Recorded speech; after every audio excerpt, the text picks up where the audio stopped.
their microwaves and they turn them into laser guns. And they blow stuff up. Yes, they blow up cars, they blow up TVs, they go watch on YouTube. You make a little magnetron gun, it's literally like Darth Vader's laser gun. Yeah. But they stand and they, from here to, you know, 100 meters away, they blow stuff up. Zzz, it just explodes. So, we have weapons of mass destruction in all of our kitchens, but we just don't know about it. Not in mine.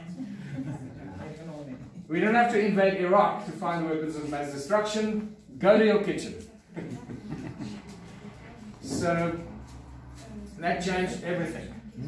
And then, I'm going to now jump to the other things that I started to pick up. The Torus stones, obviously.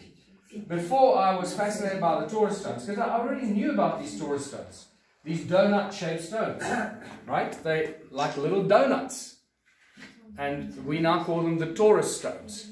In South African archaeology, these donut-shaped stones are known as weights for digging sticks. Still today, after all the scientific work that I've put out there, they are still calling it weights for digging sticks. And their claim is that these stones are made by people in the Stone Age by other stones so that they have a weight to put around their stick when they go looking for food.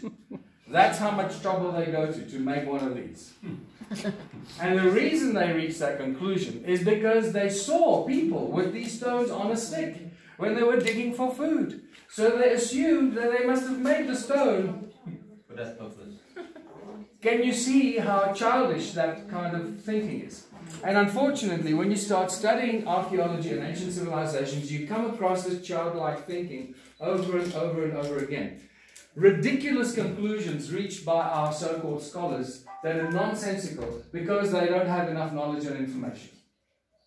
So, what are these Torus stones, these donut-shaped stones? They have become the holy grail of the discovery of this museum. But that's not the end of it. Together with these Torus stones... Does it also ring? Sorry? Does it also ring? No. They do much more than ring. Nice. Not only did I start collecting the Torus stones, but I started collecting what I call the cone-shaped tools. I was mesmerized by why these cone-shaped stones were lying all over the place. Some of them turned out not to be cone-shaped stones, they turned out to be fossils, but some of them still remain mysteriously cone-shaped and not of fossil origin.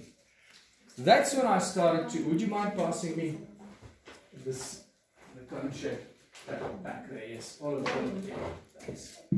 So I started to find what the missing link in archaeology was. No one in archaeology before has paid attention to the cone-shaped tools.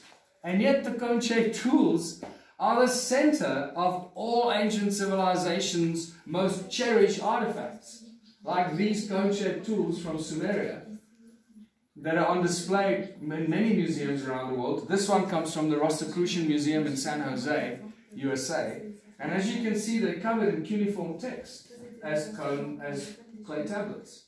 And these cuneiform texts have been translated, and they tell us that these cones were used in the construction of the temples of Sumer. Now, I don't think that they were used as wedges to balance the rocks. No. They were used in some other way. And then you start seeing this Sumerian statue of somebody healing somebody else with cones in his hands. Like we read in the Sumerian texts, that when somebody died, they were brought back to life with rods and cones that pulsed and vibrated. And I think we're seeing a statue here of one of those incidents where somebody was being brought back to life or being healed of some disease by a priest or a healer with cones in his or her hands. And the cones go all over. Here we have a Mayan shaman using cones, with 2 cones in his hands. Right?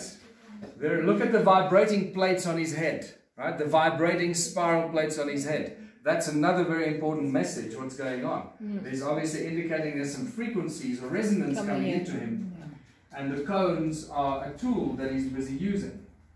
And it continues. Here we have this guy is further north. He's either Aztec or something else, but a similar era, Maya or pre-Maya or post-Maya, another priest, someone holding two cones in his hands. And again, the vibrating plates, resonating plates around his ears, around his head, the spirals, I mean.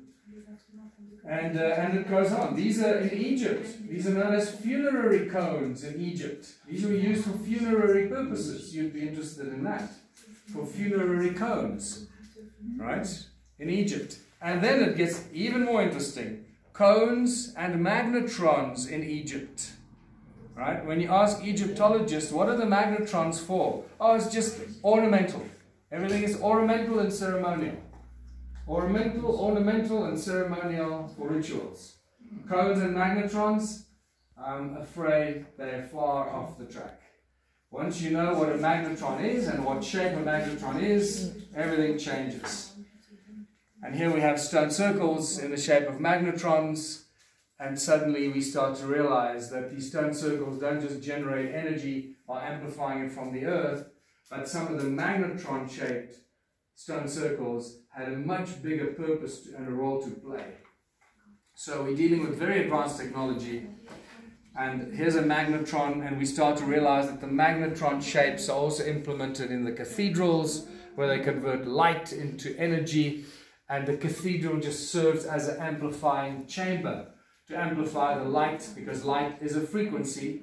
So the frequency that goes through the magnetron windows, why do you think all the cathedrals have the same shape, the same kind of windows? The shape is slightly different based on the frequency they want inside.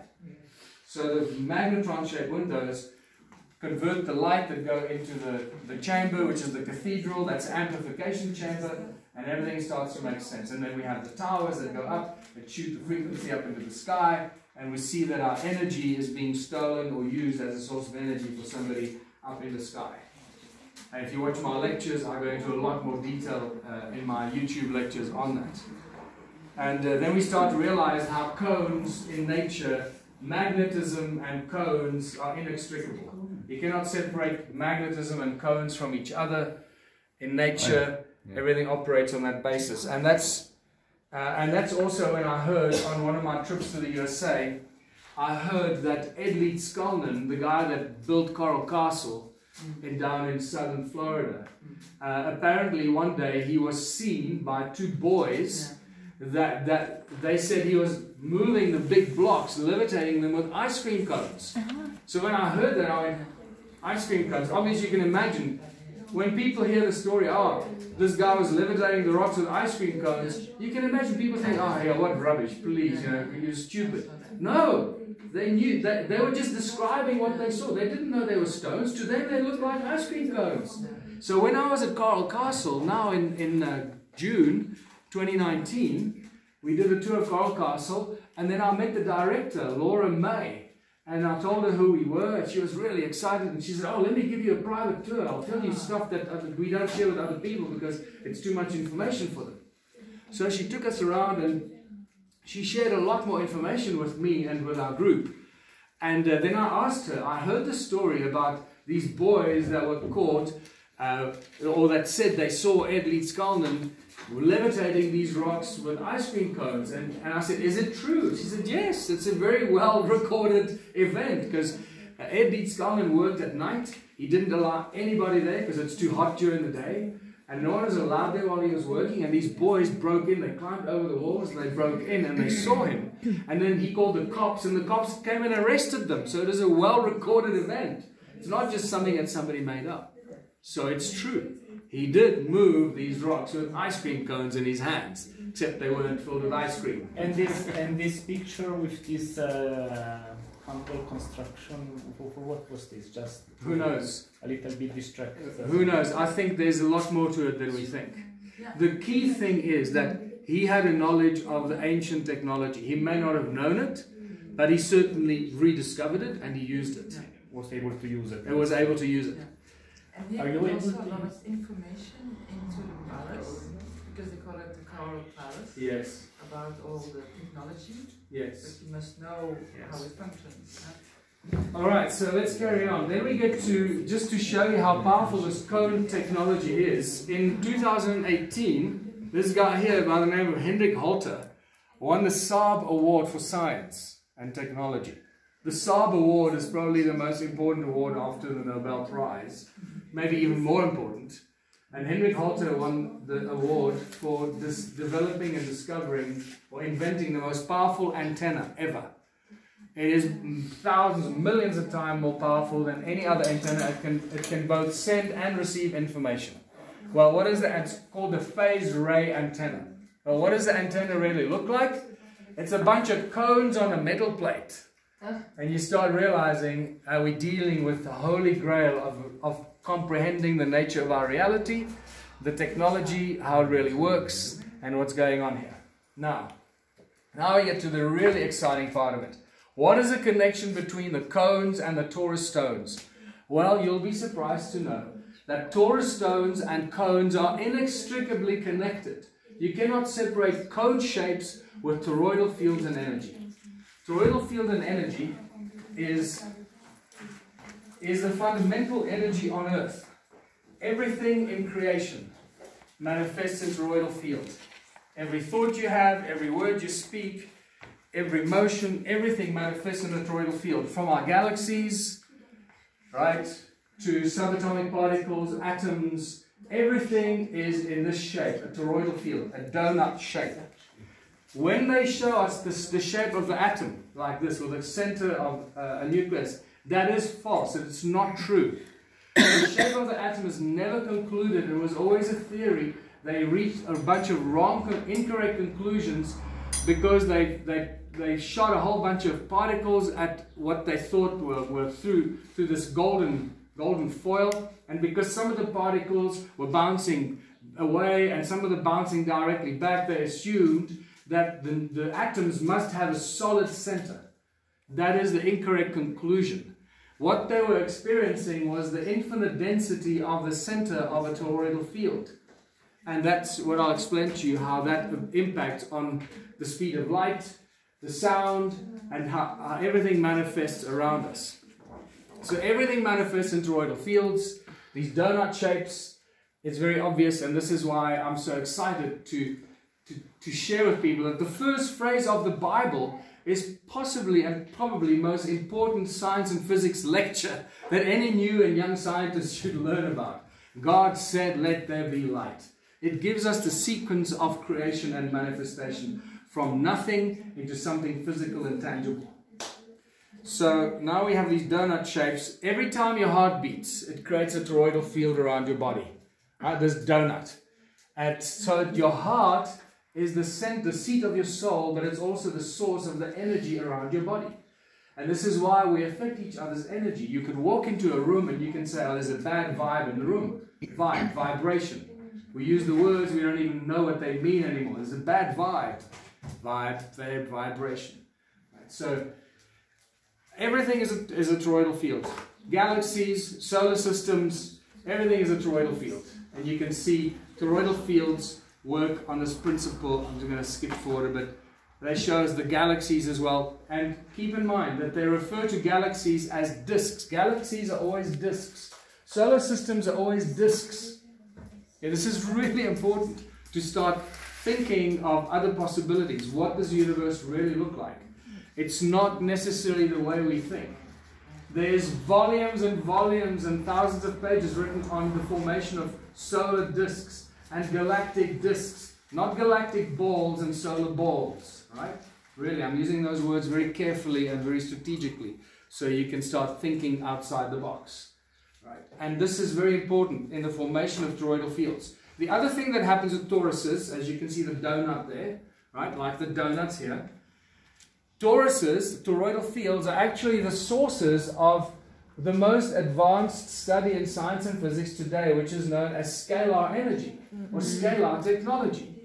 Donut shapes, these torus stones here, and any toroidal field in a donut is the source of scalar energy. What is scalar energy? Scalar energy is energy that moves beyond the speed of sound, so beyond the speed of light. Scalar energy is what probably Nikola Tesla was referring to as his radiant energy that moves instantly throughout all space and time and can be used by anyone everywhere. It's free. Now, that scalar energy comes from each and every one of these toroidal stones right in front of us. When I said that cones and toruses are inextricable, I wasn't joking, because this is how the energy through a torus flows. It comes in a cone here and comes in a cone shape there. So this is why cones and toruses are inextricably connected, because that's how the flow of energy works in toroidal fields. Okay? Really important stuff.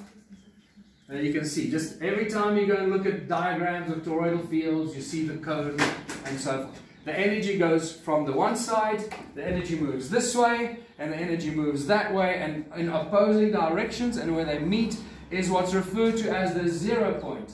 Or as Nassim Haramein, our dear friend, calls it the vacuum. He calls it the vacuum, but that I think causes a lot of confusion in people's minds.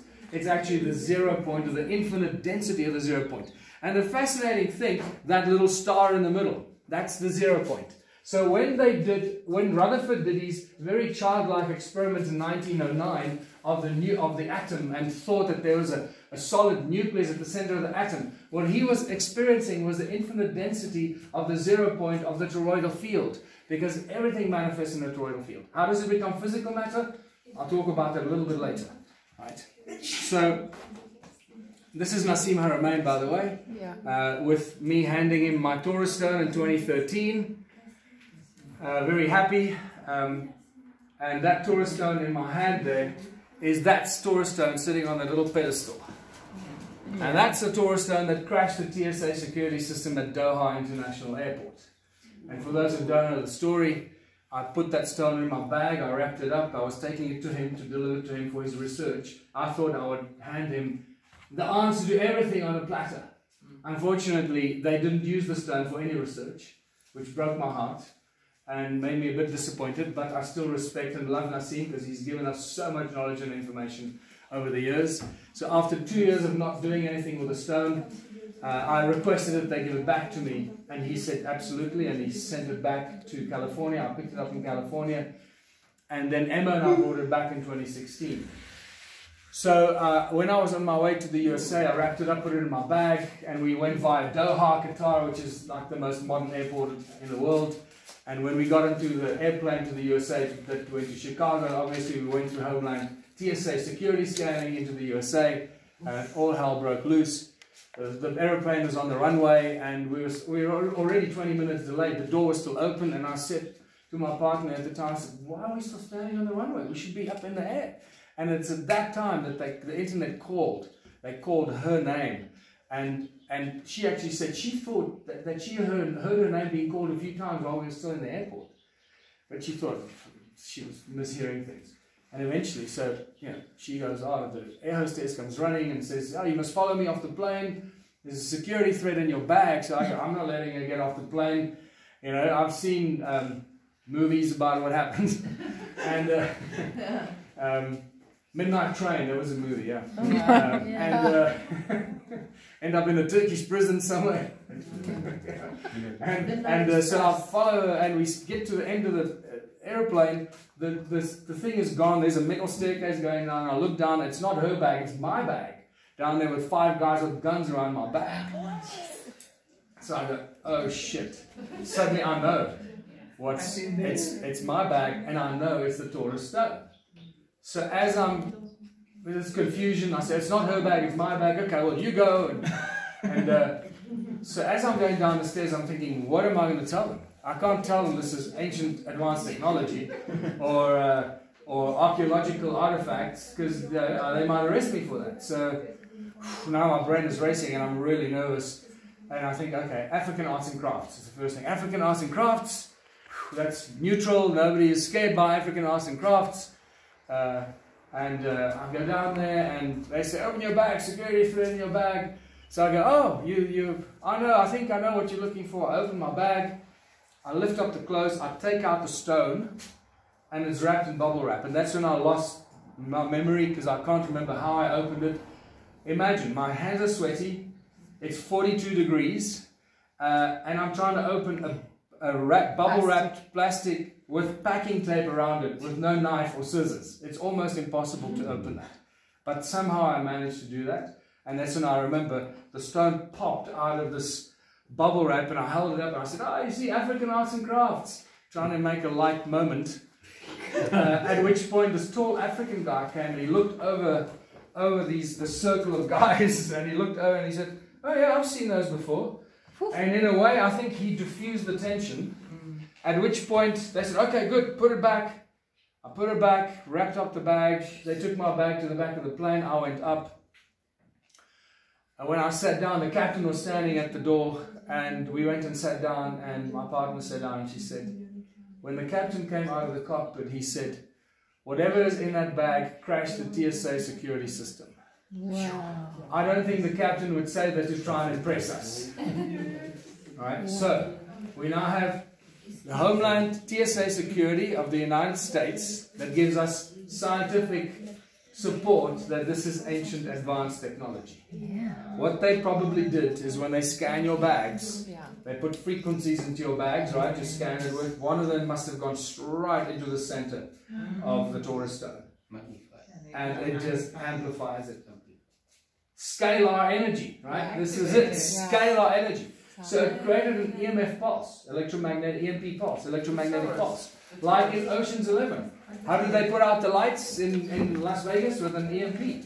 Same thing. But this is more powerful. It's a tiny little thing. One of those frequencies must have really hit the sweet spot, and it just went boom, and it shut everything down. But what's even more important, and that took me 2 years afterwards to figure out. Did you follow the sequence of events that I shared with you? Because I shared it exactly how it happened. I opened my bag, I lifted up the clothes, and I took out the stone. I opened the stone, I showed it to them. They said, "Thank you." I put it back, and the bag went back on the stone. What did they not do? In any kind of search at airports and that, what do they do? Well, they keep it, or No. they scan it. No. They take everything out of your bag. They put sniffer dogs there. They check it. They freaking scan it. They rip your bag apart. They did not do that. I carefully lifted up my clothes. I showed them the stone. Then I put it back. They were happy with it. Which means they were told exactly what to look for. Do you agree with me? Yes. There's no way they would have just accepted that. I was so traumatized by the event. I didn't realize I was suffering from post-traumatic shock. I was really scared. I thought this is it, you know. I might end up in Guantanamo Bay somewhere.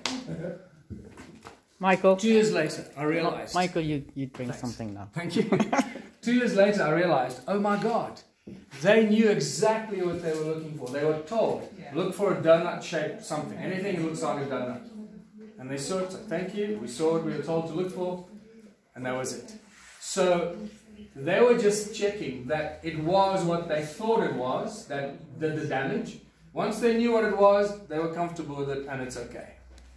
Did they actually say, that's what we're looking for? They didn't actually put it in words, no? No, we did not engage in conversation about it, no. So, now that you have that bit of background, you start to realize how important these discoveries here are.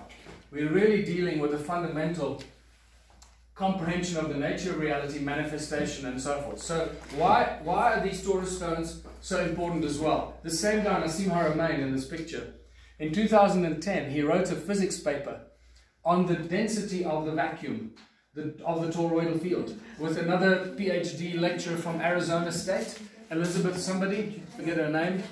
That paper has never been challenged by anyone in the scientific or physics world.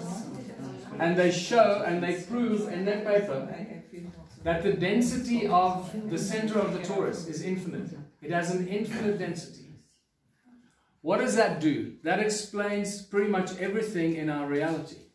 So when sound goes in this way and sound goes in that way, it reaches the center. That's when the magic happens. The sound reaches and creates the amplification. Then it goes in again, creates a bigger amplification. It's like Russian dolls. And they just get bigger and bigger. But it happens at the same time. So it's a stationary, vibrating, pulsating energy. it's not moving, it's not traveling. And the reason it can do that is because the density of that center point, which Rutherford misinterpreted as a solid nucleus, and this is why they can never explain what are the forces inside the nucleus of an atom, and they inaccurately call it the nucleus of an atom is held together by the strong force.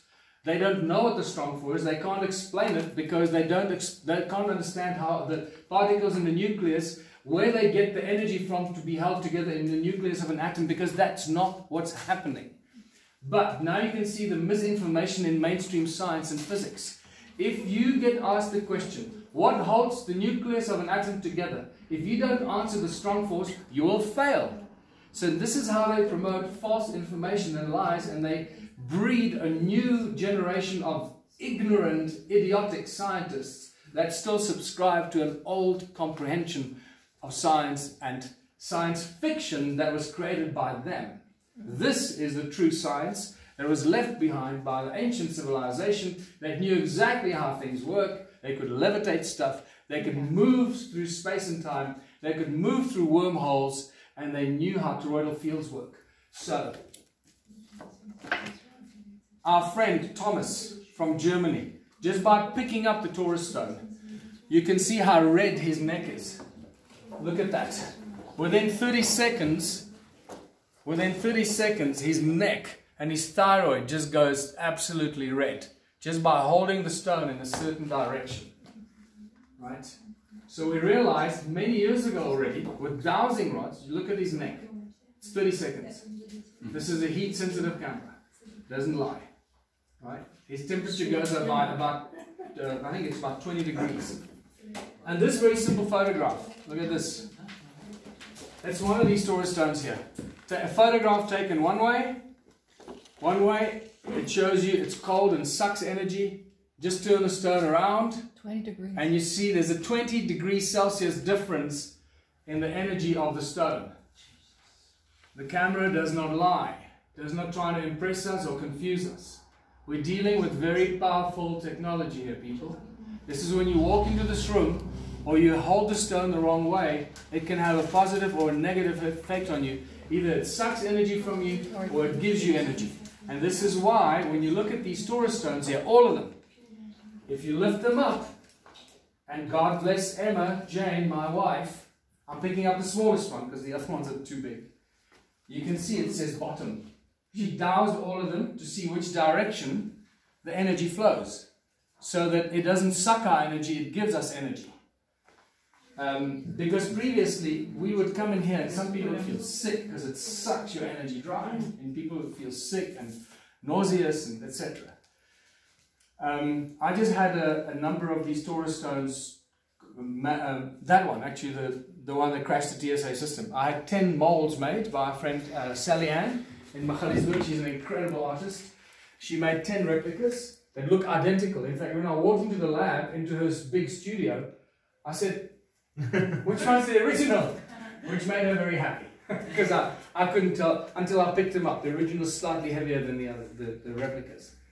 So I'll be selling those on the internet to raise some funds for the museum. So feel free to order one when they become available. They should have been available already. Just to show you more about the Torus stones. If we buy one, will we mess up with TSA again? Yes, be careful. Take it in your hand luggage. Oh, by the way, when we were bringing that stone back from California, we went through about 5 airports because we went via the USA and then via Europe and then finally back here. And it was in my hand luggage, and every time we went through the scanner, all hell broke loose. You know, they'd stop the belt. So what is the age of that one? The age? Yes. I can't recall now, but Emma has dowsed it. You can dowse the age of these things with dowsing. It'll tell you when it was made. You can reduce the age down to a few thousand years. Yeah. And I think they vary between 300 and 500,000 years. Some of them apparently don't come from Earth. Apparently some of them are brought from somewhere else to be used here, and then replicas are made. So just to show you, one of these Torus stones we put in a bucket of water. The next morning there were thousands of tiny bubbles going around in a spiral, going into the center of the stone. It shows you an energetic field sucking it in. Right, so now let's quickly talk. When I say sound moves beyond the speed of light, how can you make such a crazy statement? We all know sound is just, no. You see, when you realize how they've been lying to us, you see the agenda runs so high and so deep.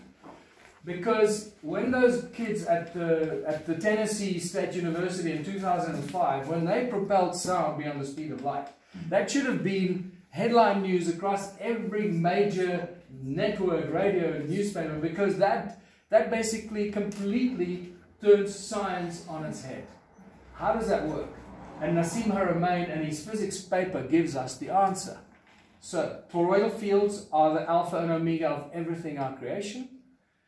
What happens? Sound goes this way, sound goes that way, they meet in the middle. Where they meet, it creates an accretion disk. It's known as an accretion disk in a toroidal field, like solar disks or galactic disks. It's an accretion disk where the energy is shot out to the extreme energy of the torus, and then it moves back up and it goes back in, and that's how it flows. So it flows in and moves out across the accretion disk to the edges, and it moves up or moves down and comes back. There are many beautiful illustrations of it on the internet that you can go find yourself. But what happens when the sound reaches the middle? It reaches the infinite density of the vacuum or of creation. Now, when you put light through a medium, the denser the medium, the slower the speed of light. Right? That's why I put light in water, light slows down. If you put light through a crystal, it slows down even more. If you put light through wood, it stops. It doesn't go through wood. Right? But sound has the opposite effect.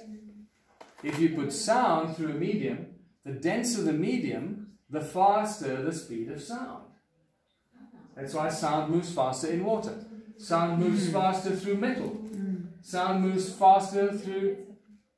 So, how fast does sound move in an infinitely dense medium? Infinitely fast. Bang. That's why every word you say, every thought you have is just a frequency. Our bodies are made up of infinite number of little tiny toruses. The atoms in our bodies are little toruses. Every atom is a torus. And we're made of water.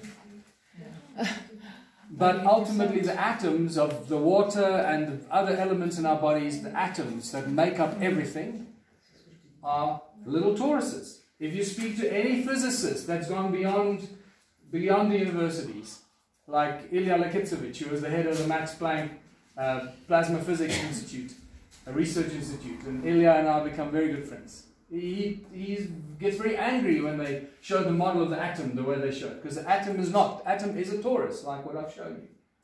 So every thought you have goes into the trillions of toroidal atoms in your body. It goes into the center of those atoms, and every thought you have is instantly available to everyone, everywhere, right across space and time. That's why they say sound travels faster than the speed of light. Now we can prove it. Very simple science and physics. So